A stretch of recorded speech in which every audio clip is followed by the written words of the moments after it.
In 2024, they found that 24 states had a net decline in population among Americans. That means more Americans moved out of those states than moved in them. Those states include New York, Pennsylvania, New Jersey, Connecticut, Massachusetts, Illinois, Michigan, Iowa, Minnesota, Louisiana, Nebraska, New Mexico, California, Oregon, and Washington. Lots of big blue states. Among states that Trump won from 2024, only Pennsylvania, Michigan, Ohio, Iowa, Nebraska, Kansas, North Dakota, Louisiana, Mississippi, and Alaska lost Americans. I know that's like a lot, but it's relatively not when you look at how many of those states Democrats lost. Overwhelmingly, Republicans continue to migrate to red states and to states that Donald Trump won. The only states that Kamala Harris won that saw an increasing population of Americans moving there: New Hampshire, Maine, Delaware, Virginia, Colorado. I'm trying to look if I missed anything. Colorado, Virginia, Delaware, New Hampshire, and Maine. That's it.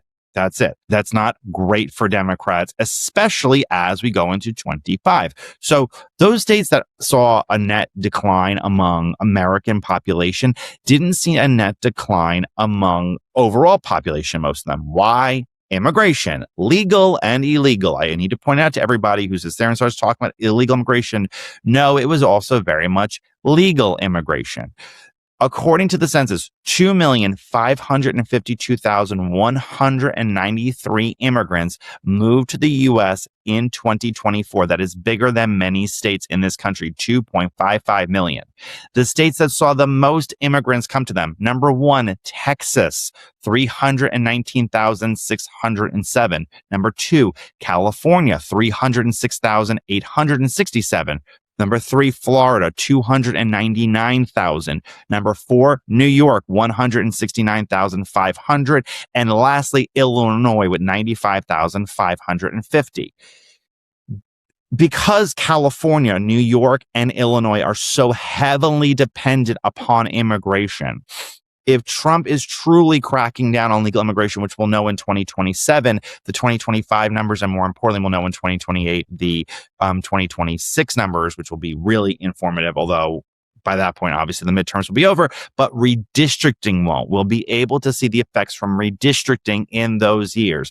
If those numbers decline, I expect to see some level of population loss or stagnation among those big blue states, especially Illinois, which I think's population would crater if we crack down on immigration, and especially illegal immigration.